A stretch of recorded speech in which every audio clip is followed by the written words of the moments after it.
Espejo en el espejo, un podcast de Juan Insua y José Ignacio Latorre.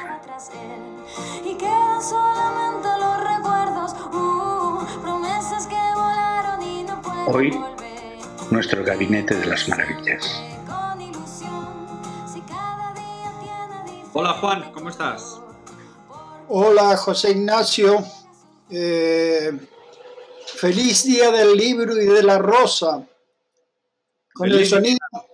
Feliz día de San Jordi, del libro y de la rosa. ¿Qué libro te has comprado? Yo ninguno porque no, ya sería un exceso. No, espero que me regalen alguno que me sorprenda. Yo me compré uno de Orwell, de ensayos menos conocidos de Orwell. Que sabes que vivió un tiempo aquí en Sí, en Cataluña. No, y vivió en Myanmar. Sí, también. No sabía. En aquella época le llamaban Burma. Y bueno, tiene un libro de esa época cuando criticó mucho al colonialismo. Claro. Una persona muy interesante, ¿eh? Sí, siempre es actual Orwell, ¿no? Sí. Bueno, ¿de qué quieres hablar? Bueno, estaba pensando que en realidad de lo que vamos a hablar es una de las formas de entender lo que venimos haciendo desde el primer programa.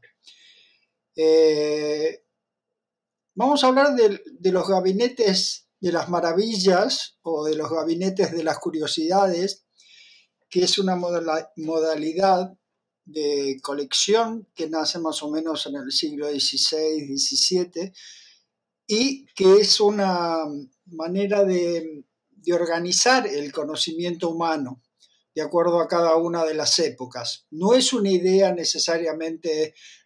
En el Renacimiento, digamos, es donde podríamos decir el origen moderno de los gabinetes de maravillas o de curiosidades, que en alemán también se conocen como Wunderkammer. Y es algo que pertenecía obviamente a la gente que tenía, digamos, posibilidades económicas para plantearse una especie de lugar único donde reunir todos los objetos, los conocimientos, las distintas, cosas sorprendentes, que en parte llegaban también porque era la época de los descubrimientos de cómo se estaba amplificando el mundo, y que eran una mezcla realmente extrañísima de todo tipo de objetos y con distintos tipos de taxonomías, porque en el fondo lo interesante, espero que podamos llegar a cierta claridad con un gabinete de maravillas o gabinetes de curiosidades, es que en realidad está el tema de la taxonomía, ¿no? De cómo clasificamos las cosas y cuál es la arbitrariedad de esas clasificaciones. Y eso es el precursor, por una parte, de los museos de ciencias naturales, son los precursores del Museo de Ciencias Naturales, pero también en general del género exposición, porque son, digamos, no solamente había mucho interés por la ciencia naciente, sino también había cuestiones vinculadas a la alquimia, había cuestiones vinculadas al mundo animal y vegetal, y realmente es sorprendente. Pero si lo pensamos de alguna manera, siempre tenemos como una especie de Wunderkammer en nuestra cabeza, porque está, digamos, poblada por las ideas, objetos. Cuando se habla, por ejemplo, de una cabeza bien amueblada, que para mí siempre es algo un poco, no sé, peyorativo, una cabeza bien amueblada. Bueno, las mejores cabezas amuebladas en realidad tienen una Wunderkammer adentro. Mira que escoges temas raros, ¿eh? O sea, si alguien quiere un podcast donde no es imprevisible, o sea, tú dices, ¿y qué será? ¿Qué será? O sea, no, es que siempre hablan de lo mismo, imposible. Con Juan es imposible hablar de lo mismo. No, pero fíjate que en realidad, ahora te voy a decir un un libro de un francés muy extravagante, Raymond Roussel, que se llama Locus Solus. Y Locus Solus, en realidad, ¿no? Claro, la gente dice, un loco solo, ¿no? No, el lugar de un... Un lugar único. Eso un lugar único. Locus Entonces, quiere decir lugar. Sí. Exacto. Locus es lugar. Lugar único. Entonces, yo creo que todos, y sobre todo pienso, por ejemplo, digamos, en tu campo, ¿no? O sea, bueno, en el campo de la creación en general. Perseguir un locus solus, es decir, perseguir un lugar único, es también una de las posibles tareas, porque, bueno, ¿qué hacemos con todo lo creado, con toda la herencia, con todo lo que sabemos y todo lo demás? Bueno, hay que intentar algún tipo de combinación, y cada uno la puede hacer como quiere, que sea única, o que sea, digamos, que para uno sea única. Mira, con todo lo que me dieron, con todos los ingredientes de mi vida, con todo el conocimiento, con todo lo que aprendí de los que me precedieron, intento crear un locus solus. Y lo de Russell es muy divertido, realmente es muy divertido porque locus solus es un lugar que es como una especie de castillo, digamos, imaginario que va pasando por distintas salas con las cosas más inverosímiles, creadas por un hombre que en realidad estaría también locus y solus, vivía dentro de una roulotte con las persianas bajas, porque decía que si, digamos, la luminosidad que había dentro podía escaparse. Entonces, bueno, un gabinete de maravillas. Pero el tema de la taxonomía y todo eso, o sea, o no sé, en ciencia me imagino que tendrás un montón de ejemplos. Bueno, yo creo, vamos a ir por partes, ¿no? Yo creo que lo primero es explicar un poquito que los gabinetes de las curiosidades, lo has dicho, nacen en el siglo XVI, XVII y se acaba un poquito en el siglo XVIII. Nacen a raíz de todo el descubrimiento, el redescubrimiento, el renacimiento, ¿no? Y de la geografía de la Tierra. Claro. Entonces, claro, venían los viajeros que traían cosas que habían conseguido en otros lugares. Y aparece naturalmente el coleccionista de esas cosas exóticas, raras. Y nacen que se dividen en partes, ¿no? Las cosas raras, nuevas y singulares relacionadas con la naturaleza, minerales, animales, vegetales.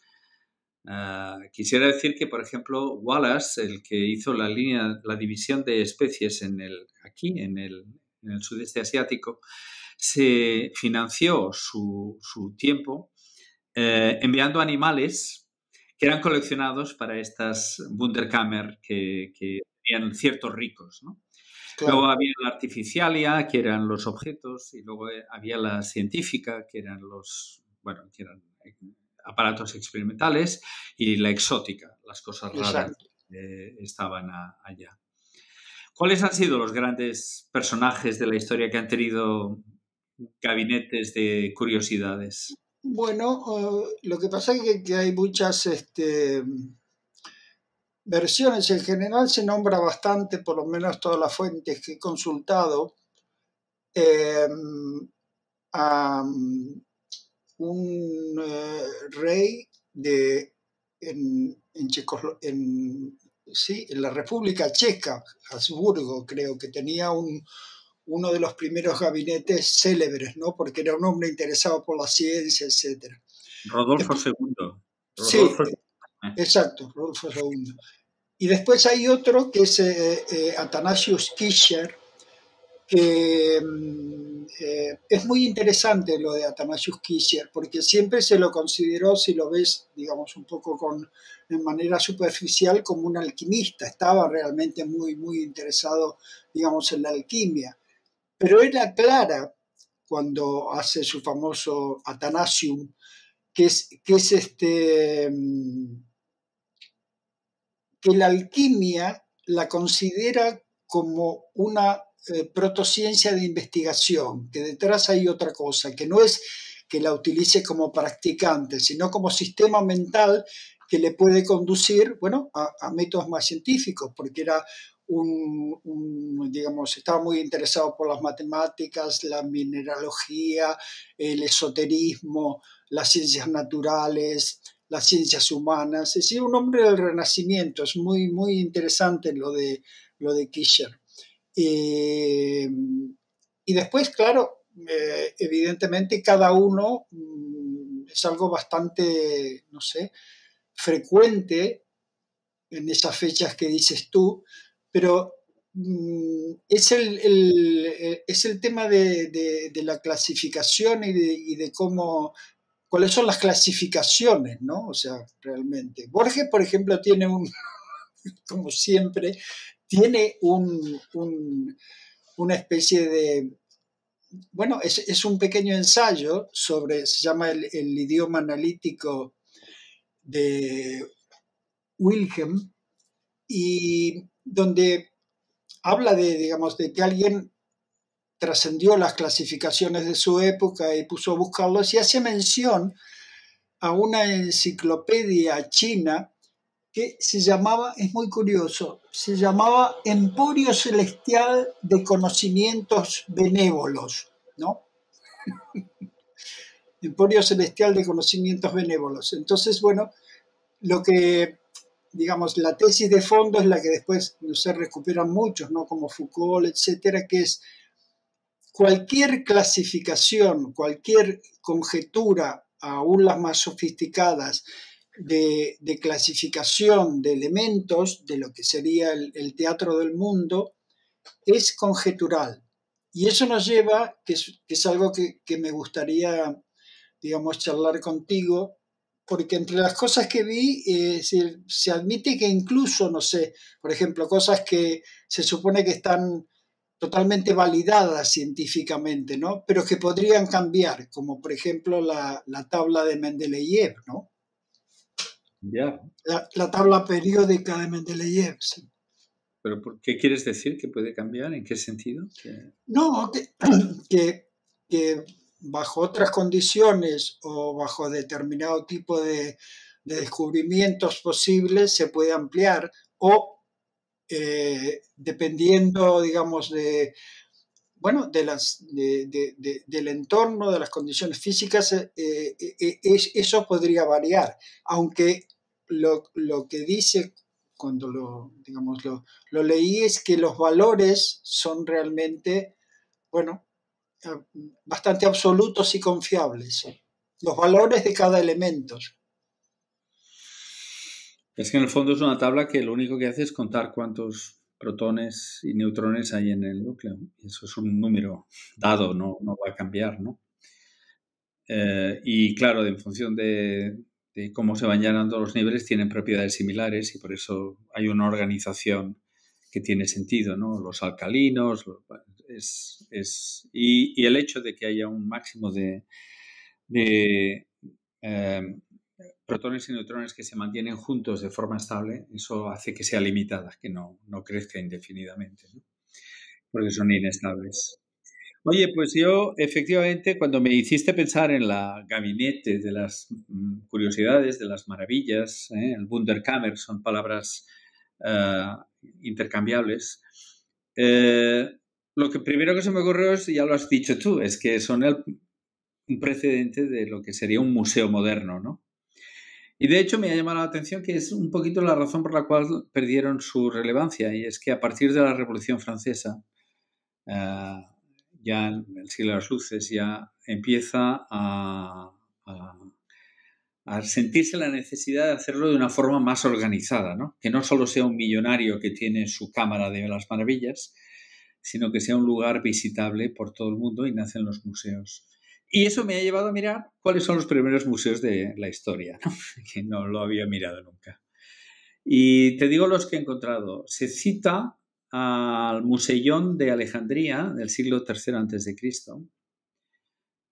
fundado por uno de los Ptolomeos, que era más un depósito de conocimiento en el sentido extenso, ¿no? Habían textos, habían todo.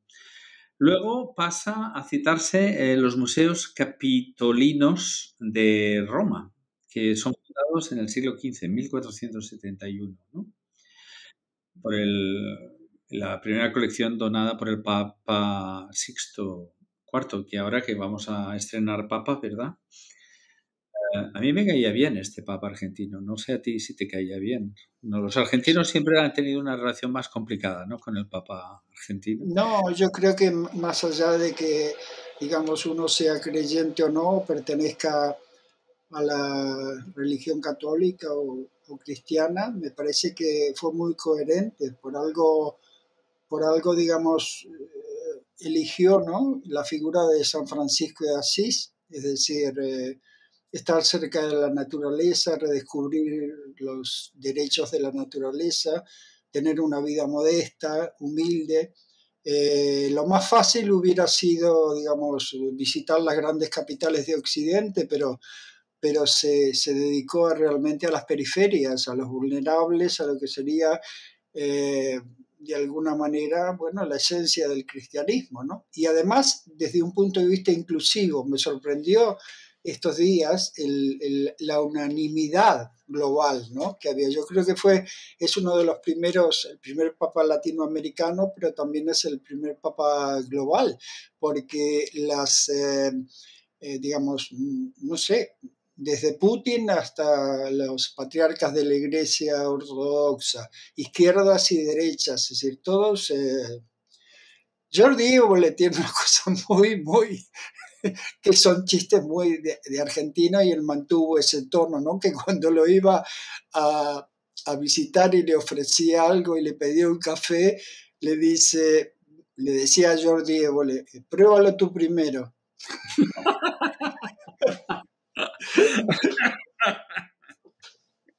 O sea que tenía humor también. Sí, sí. Bueno, yo voy a hacer un vaticinio. Si se continúa la filosofía del Papa Francisco, si se continúa, yo creo que saldrá uno de los papas de Filipinas, de los candidatos de Filipinas. Si en cambio hay una reacción conservadora, creo que saldrá uno de los anglosajones o europeos. Eso es lo que creo. Sí, pero como el problema es que ahora, digamos, en el famoso concilio, no, ¿cómo se llama? Sí, Cónclave, sí. el cónclave, están en un brete importante, ¿eh? Porque digamos, desandar algo que fue bastante unánime. Porque, entre otras cosas, lo interesante es el entendimiento, o por lo menos la aceptación, precisamente de eso que recién hablabas tú, de todas las religiones. O sea, es como todas las religiones lo saludaron, y él saludó y fue a ver a todas las religiones, incluso, digamos, a los aborígenes, y no tenía problema, digamos, de en el papamóvil tomar un mate o ponerse en la cabeza el tótem de una tribu. Entonces, bueno, ¿cómo desandar eso? Obviamente es reformista, porque la gente siempre espera como una revolución. Fue un papa reformista. Bueno, volvamos al gabinete, Sí, ¿no? Porque sí. Bueno, pero lo podemos poner en el gabinete de las curiosidades del siglo un papa. que viene. Un papa sudamericano. Espero bueno, que no sea el último.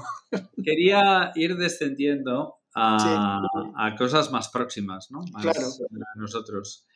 Y luego me gustaría hablar de las cajas que todos hemos tenido, al menos de niños, de nuestras pequeñas maravillas, ¿no? Exactamente. Luego ya te diré lo que tenía en la mía.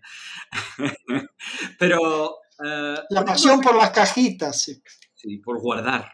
Sí, por guardar cosillas. Sí. He querido mirar un poquito el famoso síndrome de Diógenes que tú has mencionado varias veces y has criticado su nombre. Sí, porque es de despojamientos. ¿Hasta qué punto a nivel de personas Sí, no hay un afán de acumulación claro.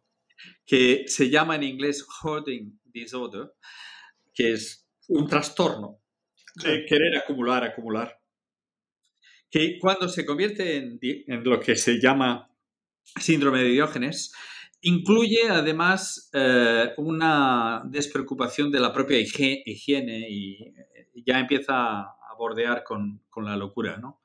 Claro. ¿Tú crees que el gabinete de las maravillas que arrancaron los millonarios del siglo XV, XVI, XVII tenía que ver con un síndrome de acumulación, de un trastorno de acumulación? ¿O? Sí, yo creo que, digamos, la versión, si podríamos decir, no sé, podríamos decir la versión siniestra, porque da para todo, de ciencia ficción y todo, es que sí, es un gabinete también, digamos, de la progresiva locura de la acumulación, ¿no? De lo que significa reunir todo tipo de objetos, etcétera. Entonces hay un límite, o de alguien que colecciona solamente, no sé, eh, palillos de la boca, entonces no sé.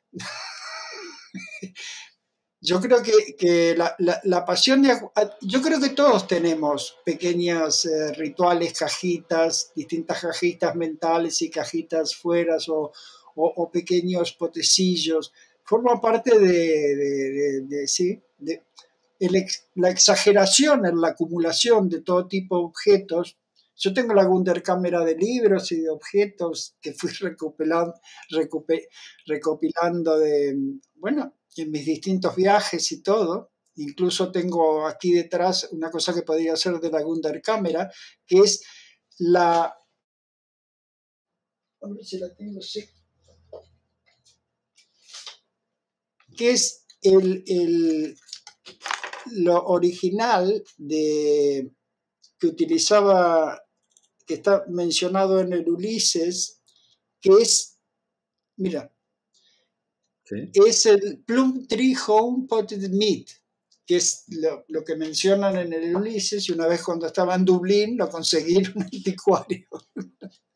Pero son ese tipo de cosas, depende de la locura de cada uno, ¿no? En zona templada, en zona templada. La gente, de todas maneras, o sea, también hay, para hacer una Wunderkamera rápida, es decir, hay que ir a los containers, nada más. La gente de pronto tira libros, cosas que pueden ser. Bueno, yo quería hacer este comentario que viene muy a propósito, que es en esa idea de acumular, de no tirar, de que acabas teniendo una habitación llena de cosas rarísimas que dices, pero ¿por qué tengo yo esto? ¿No? Que lo he visto en toda la Tierra. Yo recuerdo la vez que el profesor que me acogió en Estados Unidos me invitaba muy a menudo a su casa y un día me dijo, ayúdame que vamos al desván a recuperar una silla. Por favor, por favor. Aquello Los daba, desvanes son un Wunderkamera, claro. era terrible. Y además tenía subterráneos el tío. O sea, es que realmente la casa, excepto 3 habitaciones que estaban normal, el resto era cosas caóticas. Y yo me decía a mí ahora, ayer cuando pensaba, digo, ¿por qué? ¿Por qué? ¿Por qué coleccionamos? ¿Por qué tenemos todos vestigios de naufragios de nuestras vidas? Y bueno, creo porque en el fondo, en el fondo, en el fondo, en el fondo, en el fondo, son nuestra memoria. Nos permite recordar nuestro asombro la primera vez que leíste el Ulises, ¿no? Te permite recordar tu lectura. Son nuestra banda sonora. Es nuestra vida, es única, es nuestro, somos nosotros. No hay nadie que al entrar allá reconozca en ese objeto algo como tú. En el fondo te define. Claro. Define tu vida. Materializas, fijas, sí. Y yo creo que el que se iba a coleccionar a países raros también estaba recordando su vida, ¿no? O estaba plasmando en una habitación un lugar donde era él. Luego, no es obvio que cuando uno visita una Wunderkamera de otra persona le interese demasiado. Porque para empezar, dice, bueno, este cuadro pues es más bien feote. Este libro no me interesa. Esto a mí, que usted tenga una pata de gallo de no sé dónde, tampoco me interesa. O sea, que yo le daba un poquito esta idea. No sé si es correcta, ¿no? Sí, yo creo que sí. Memoria. Exacto. Y además, bueno, después es como el reverso de todo eso, ¿no? Porque yo te comenté la semana pasada el museo este de un inglés que trajo todo a partir de la colonización, que se llama el Pitt Rivers, ¿no? Que es un museo realmente fascinante, porque está tal cual, ¿eh? Entonces, claro, es la expoliación de todas las colonias, de las cosas más inverosímiles, y esa exposición, o sea, la exposición de todo lo que se ha acumulado, digamos, en las diferentes conquistas, es un testimonio claro de la colonización. Entonces, luego es como el texto de la colonización, ¿no? Es decir, lee los museos europeos en clave de colonización y verás, bueno, cómo se han nutrido de todas las culturas, ¿no? Ahora la semana pasada estuve en Phnom Penh, la capital de Camboya, y fui al Museo Nacional y habían cosas, pero en el Museo de París, donde hay una colección de arte camboyano, hay bastante más. Claro. Es un poquito, me río, pero la verdad es que me da un poco de Sí, tristeza. sí, sí. Sí, Oye, sí. No. Yo te iba a preguntar qué hay en tu caja, aparte de esta taza que me has enseñado.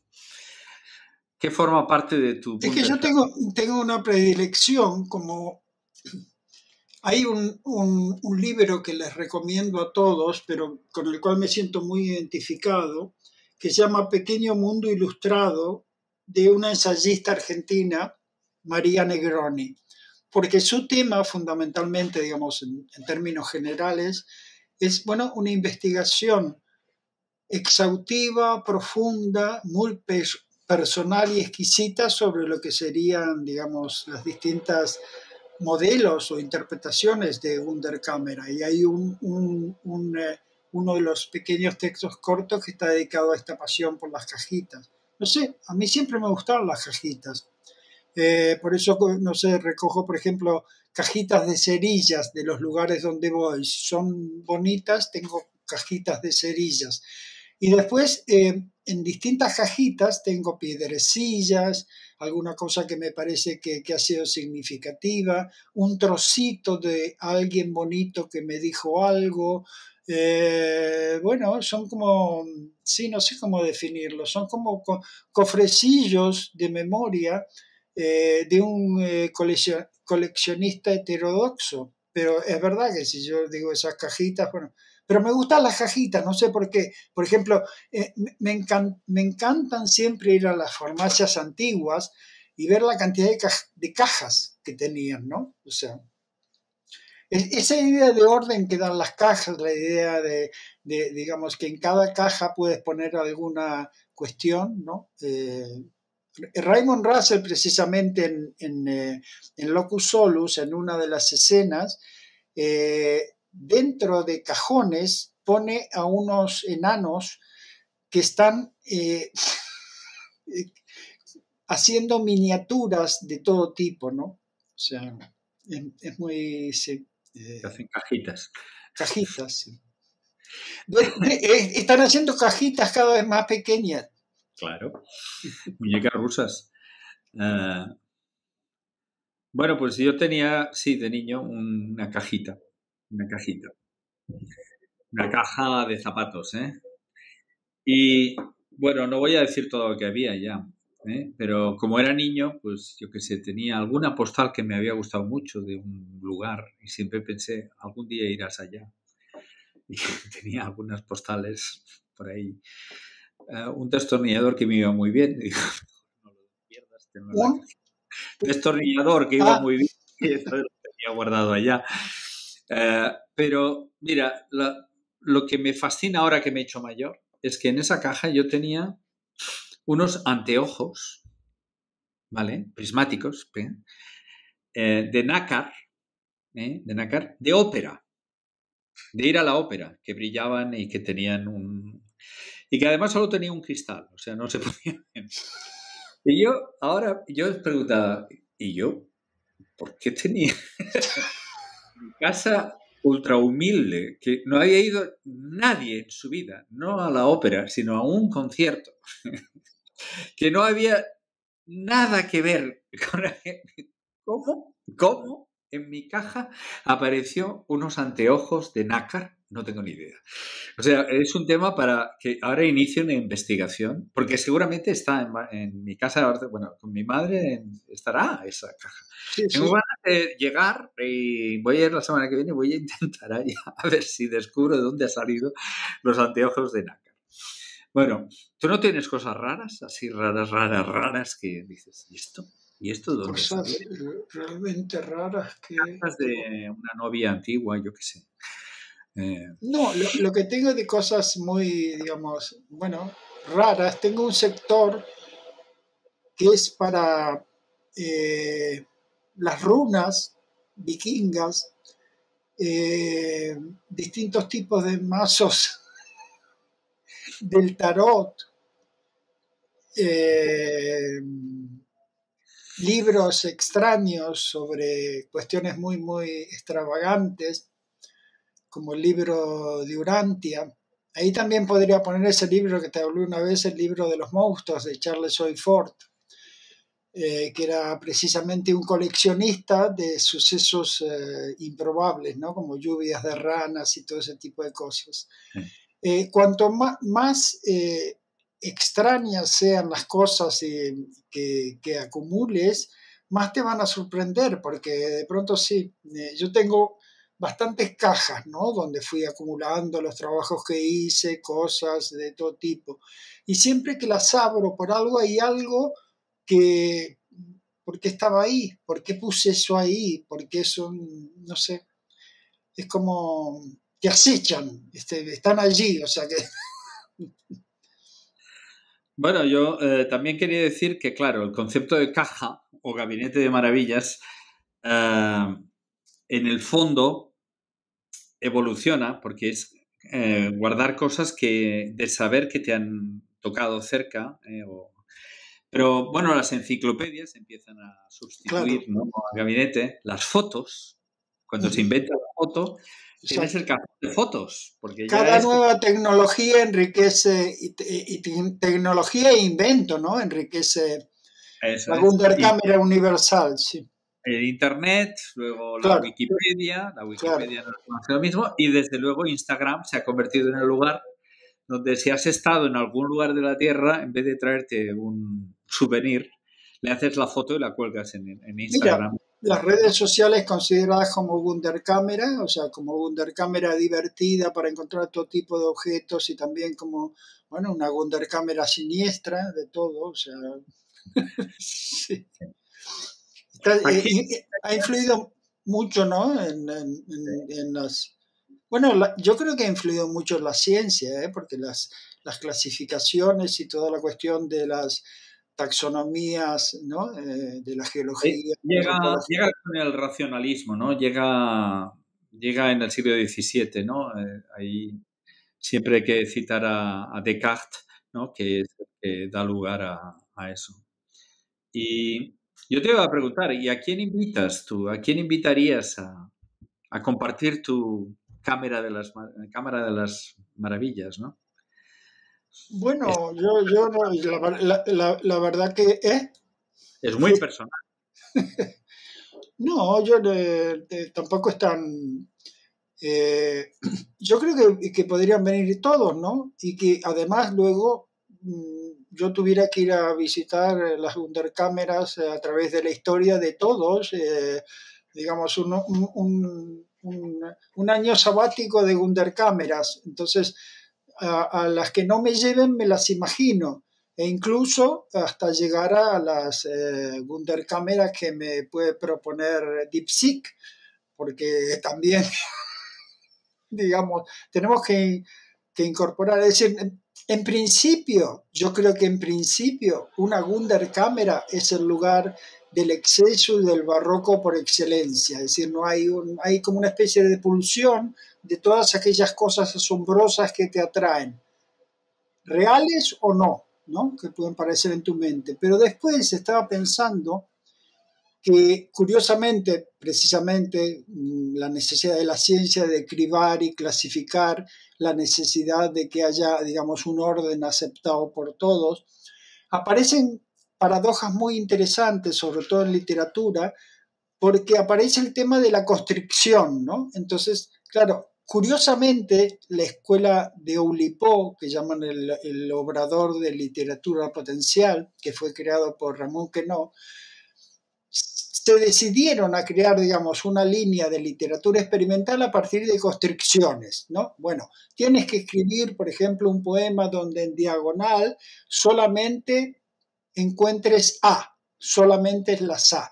Y eran lectores de Raymond Russell, entonces yo creo que es muy interesante, es decir, por un lado el exceso, la exuberancia, el barroco, de todas las opciones y después las constricciones para ver qué haces con cada una de esas clasificaciones, que por un lado pueden ser absolutamente rigurosas desde el punto de vista científico, porque ellos incluían matemáticas, etcétera, o realmente, bueno, seguir rendiendo tributo a la imaginación, que es, digamos, el gran motor de nuestra Wunderkamera, ¿no? La imaginación es una generadora de Wunderkamera. Yeah. Bueno, yo te iba a contar alguna historia, porque si no te cuento alguna historia... Exacto, no puede ser, todo el mundo se aburre. Estaba pensando si yo alguna vez había estado en una especie de Wunderkamera. Y entonces te voy a explicar lo que me pasó una vez. Un muy buen amigo mío, científico, se fue a pasar un sabático en Oxford y me invitó a ir con él, ¿no? Y estuve en el college, en su college que se llama Jesus College, ¿ok? Ese es el college donde estuvo Lawrence de Arabia. ¿Sabes? Lawrence de Arabia viene del... Ya había una foto enorme de Lawrence de Arabia y todo guapo, porque, tío, bien. Y tuvimos una cena de estas ¿sabes? En los college hay las high table, pero hay unas cenas que son un poco diferentes, que es cuando hay un evento o una serie de veces al año. Total, que era un evento. Y estábamos todos los miembros del college tienen solo derecho a llevar a un acompañante, a uno, y él me llevó a mí. Y total, que lo montaron y fue muy divertido porque entre plato y plato el miembro que te había acompañado se tenía que levantar e irse a 2 posiciones de miembro hacia un lado para que entre plato y plato todos tus vecinos fueran diferentes. O sea, estaba montado muy bien que entre plato y plato se levantaban y bueno, pero esto lo saben, la parafernalia del college es digna de visitar, ¿no? Total, que en cada plato había un vino, y los vinos están en las cavas de los college y están muy buenos y estaba todo muy bueno y hubo un exceso de vino, es decir, en honor a la verdad, porque luego te retiras y vas a la habitación, te tomas el último vino y se toman 3, bueno, hay también un protocolo. Bueno, yo hacía mucho tiempo que no me notaba tan alegre, pero mis comensales se habían ya pasado 7 pueblos. Y surgió la idea, vamos a visitar la biblioteca del siglo XVI que tenemos, fundada en 1571. Y ya nos ves a todos, borrachos, haciendo firmes ante Lawrence de Arabia y bueno, una escena de estas típicas y llegamos en la biblioteca. Y la biblioteca era una Wunderkamera. Era todo lo que había coleccionado el college en la historia. Estaban todos los libros más raros, los animales disecados, los mapamundis, los relojes de no sé qué. Y allá, bueno, ¿y qué haces en la biblioteca? Entonces yo dije, caramba, ¿y de qué siglo es? Me dicen, del siglo XVI. Muy bonita, ¿no? Y entonces, solo para explicar cómo terminó la historia, dije, me voy a buscar a ver si está la primera edición del Principia de Newton.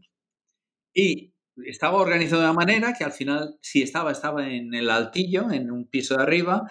Fui y ahí estaba un ejemplar de la primera edición de esto. Lo abrí por la página que toca y en el postulado número 1, que estaba en latín, me puse ahí arriba a recitar el postulado número 1, leyéndolo en latín y todo el mundo, bravo, bravo, bravo. Muy bueno. Y bueno, ya seguimos, ¿eh? No te creas que eso se acabó, porque allá uno era de leyes, el otro era de lo que fuera. O sea que nos pasamos un buen rato entre los objetos en la Wunderkammer del Jesus College. Pero esa es una Wunderkammer de primer orden, es una experiencia, además, sí, una vez en la vida hay que vivir algo de eso, ¿sí, no? Y además conviene entrar con una cierta alegría, porque de lo contrario todo es muy viejo allá. No, y es incluso, digamos, como una ironía, ¿no? Porque esta es la ley de la gravedad finalmente, pero en un estado de cierta ebriedad. Sí. Bueno. Es muy bueno. ¿Sí? Bueno, son las cosas que me pasan que hacen alegre la vida, ¿no? Que vas viajando, tienes amigos en todas partes y a veces, pues pasan cosas totalmente inesperadas. Yo te puedo decir que ¿Tú a tu mente no te gustaría concebirla, digamos, por los próximos minutos como una Wunderkammer? Sí. ¿Cómo lo hacemos? Bueno, dime si tuvieras que... tienes total libertad, ¿eh? Ahora tú eres DeepSeek porque eres más rápido que DeepSeek. No. No, pero tengo memorias para completarte una de los college. La primera vez que estuve en una high table en Trinity College, me tocó un señor de 80 y muchos años que solo vivía en el college, no tenía más vida que la de... Y siempre pues se sentaba con el visitante que hubiera. Y era culto a un nivel que no te puedes imaginar, irónico a un nivel que no te puedes ni imaginar. Y bueno, me pilló a mí, que yo, bueno, me sumo a un bombardeo. Total, que le dije, usted lo sabe todo. Pues yo quiero que usted me diga quién es la persona más importante del siglo XX. ¡Uy! ¡Uy lo que le dije! Ese sí que sacó la Wunderkammer porque no podía parar de decir nombres, ¿no? No podía. Y empezó y dijo Freud, el número 1. Y yo le dije, ¿cómo va a ser Freud? Freud es superficial. Bueno, yo... Entonces me dijo, ¿y usted de dónde es? Digo, yo vengo del Reino de España y de todo lo que hay por allá. Dice, entonces la persona más importante fue Ramón y Cajal. Bueno, ahí estuvo bien, sí. Acabamos también borrachitos y bien, pero bueno. Cuéntame, tu Wunderkammer, ¿cuáles son recuerdos que están en una cajita atesorados para que no se olviden? No, las cajitas no. Yo realmente creo que al tocar este tema, el concepto de Wunderkammer es permanente, no sé.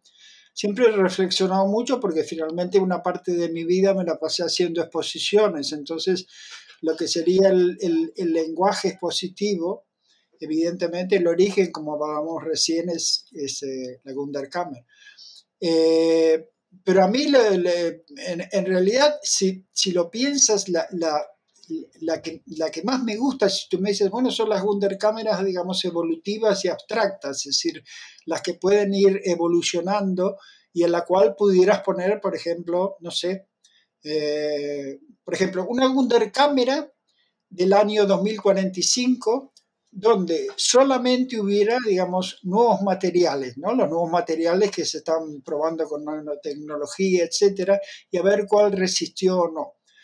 Pero el número de Wunderkammeras es infinito, porque tú piensas, por ejemplo, en la importancia, por ejemplo, de una lámpara de aceite, ¿no? Una lámpara de aceite, ¿no? En lo que sería una Wunderkammer de historias de objetos cotidianos, o una Wunderkammer de la ciencia, ¿no? Donde podrías poner, no sé, desde un pergamino, pasando por un astrolabio, hasta llegar a un láser de los que tienes tú,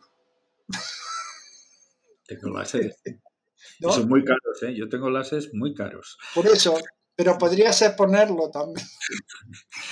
Pero Bueno, en el futuro, a ver, ¿cómo te imaginas? Ahora dejemos volar un poco la imaginación con todos los errores que eso conlleva. Dime, por ejemplo, a finales de esta década, eh, tres objetos científicos o cinco, sí. los que quieras, que crees que pueden estar en una Wunderkamera. O vete más lejos y mira, yo creo que tal como vamos en el 2045 puede Sí. haber, yo pondría, si ahora, Sí. por ejemplo, te llega una propuesta y te dice, bueno, José Ignacio, usted deberá hacer la Wunderkamera de 2045 para el Museo Británico. A ver, Pues yo creo que un teléfono móvil será claro, un vestigio de la época en que los humanos, para hablar con otro, tenían que ponerse un aparatote en la oreja. Cuando ya tengamos sensores dentro del cuerpo, tengamos comunicación ya. ya ah, perdona, te he enviado el chiste ese del roto, donde hay un cadáver y un teléfono móvil que va subiendo y que dice, el móvil se desprende de su cuerpo. pues sí. Es un poco así, ¿no? O sea, Es muy bueno. ahora mismo digamos, ahora mismo quien no tiene un móvil parece que es un paria, ¿no? Además, están todos distraídos con el móvil.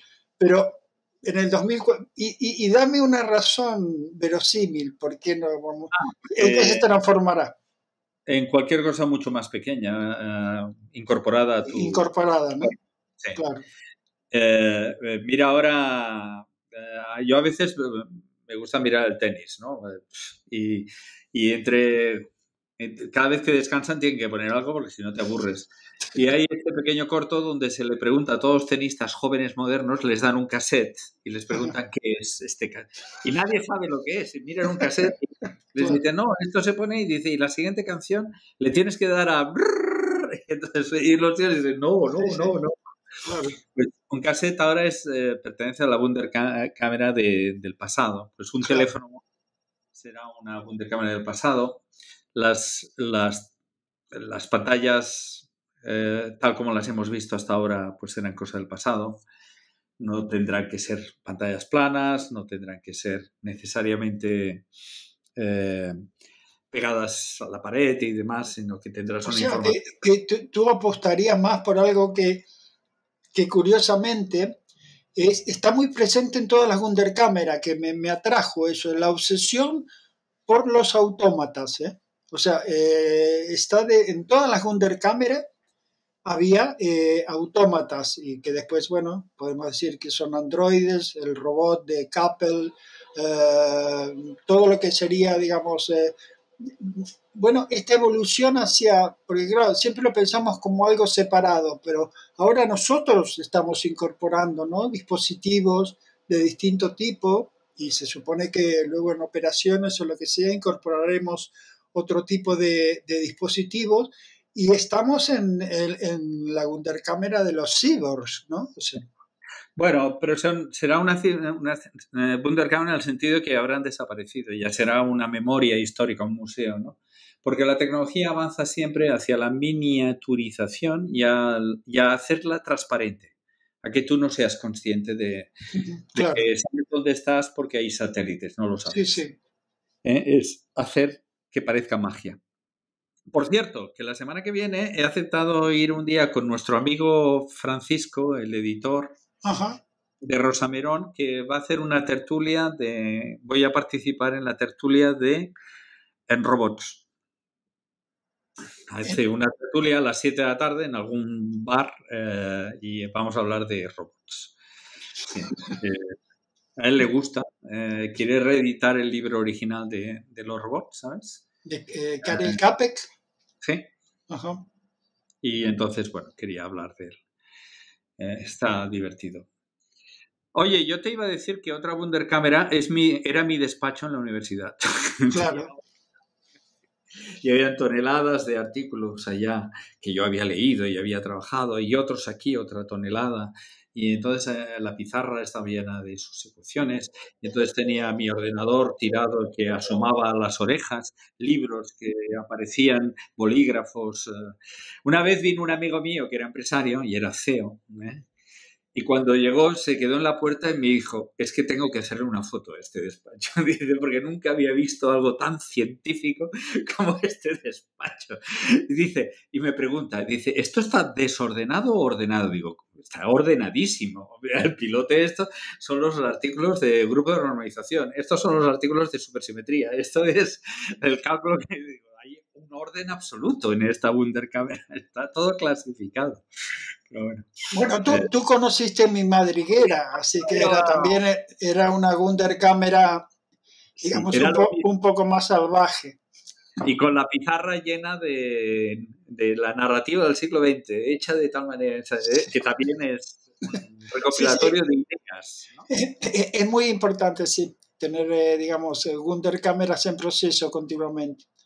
Allí donde uno va y se deposita, porque bueno, me imagino que tú también en tus distintos despachos siempre son proto-Wunderkameras, ¿no? Allí donde vas creando tu... Mira esto, Exacto, ¿no? sí, Mira esto. Dalí. Hay cosas chinas. Y tienes a Einstein por allí, ¿no? También.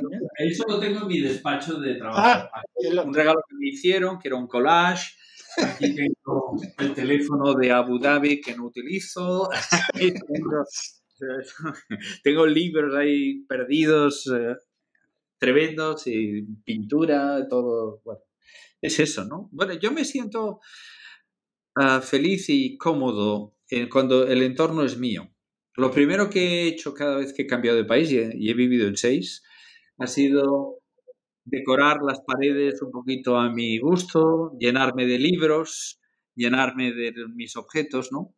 Eso es lo que te hace un sentimiento de hogar, ¿no? Bueno, es que en el fondo todos buscamos el locus solus, o sea, sí, sí. El lugar. Es un lugar donde verdaderamente lo vas cargando, como los hogares, de una cuestión de, bueno, de los objetos más inverosímiles. Dado que has querido hablar de que la Wunderkamera necesita el establecer las clasificaciones, ¿te acuerdas, no? Que es el hermano de Colón, el primero que inventa un sistema de clasificación de libros. Lo comentaste, exacto. Sí, siempre me ha impresionado, ¿no? Que en un instante, a principios del siglo XVI, ¿no? Es la primera vez que se tiene que poner orden, un índice.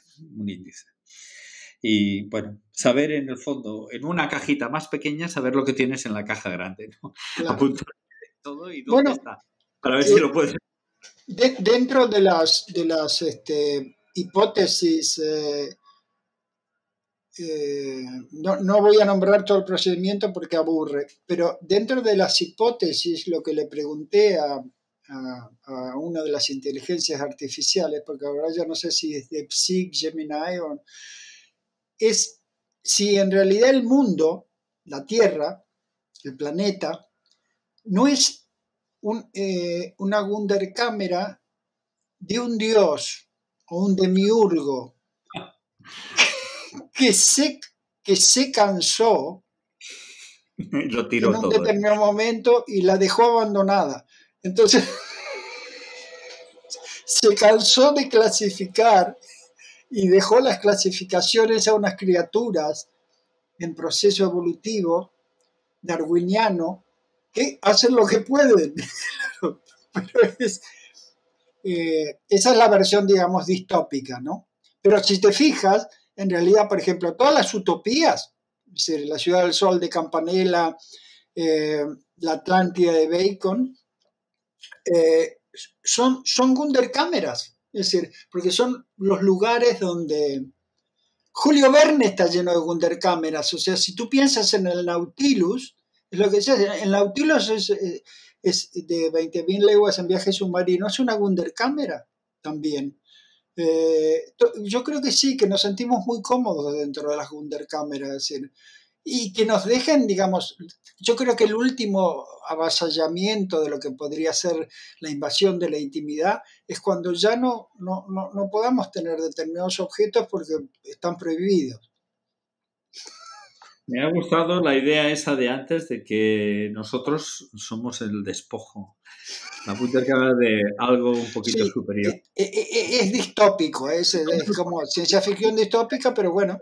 Es lo que pensaban los gnósticos. Los gnósticos decían, no, este es un mundo imperfecto. Este es el diálogo entre un dios loco y un demonio delirante. Entonces, ¿qué eran los que estaban, ya que están, mira ahora, eran los que estaban antes de los cristianos? Dominaban los gnósticos, ¿no? O sea,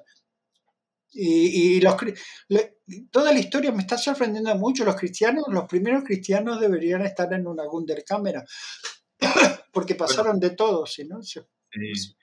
Bueno, unos cuantos están en los subterráneos enterrados. No te creas que los tíos lo pasaron. ¿Y eso, qué opinas eso de que Constantino cambió de la leyenda esa porque vio en el cielo una cruz que le dice, si sigues este símbolo triunfarás? Por culpa de no te escucho. Que por culpa de Constantino, que nadie lo dice, se hizo la quema de todos los restos de la cultura grecorromana. Ah, ¿sí? Constantino es literalmente la persona responsable de que nos ha llegado una parte de los escritos de los grandes. Claro. Que quiso acabar. El cristianismo, cuando tomó posesión, ¿no? Cuando empezó a convertirse en iglesia, claro. Empezaron a pegar duro, ¿sabes?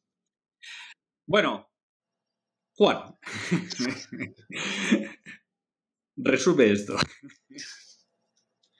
No, que cada uno sea feliz con su propia Wunderkammer y que investigue la historia, porque es muy, muy interesante, y que reúna los objetos más inverosímiles, que pueden ser existentes, históricos, no históricos, pequeños, caros, muy, muy tan sencillo como piedrecillas que se van a recoger al mar, y que todo el mundo cree su propio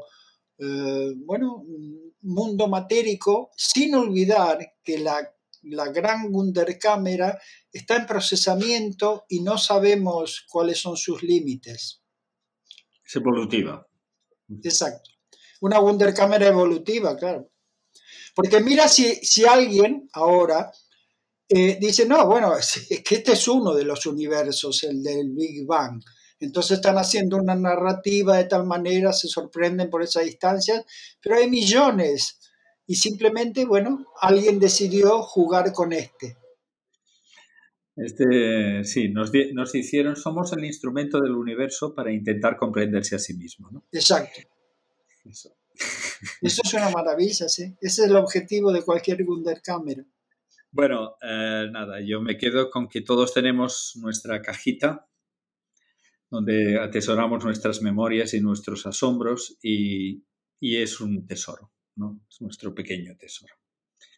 Y el privilegio mayor que le podemos dar a alguien es enseñarle nuestra cajita, ¿no? Enseñarle nuestro tesoro. Bueno, no sé qué título va a tener esto, ¿eh? Sí, no, el especialista eres tú, los mejoras. Sí. Y qué música, ¿no? Y qué música. Bueno, Juan, nos vemos, ¿vale? Un abrazo, feliz semana. Chao. Espejo en el espejo, un podcast de Juan Insua y José Ignacio Latorre.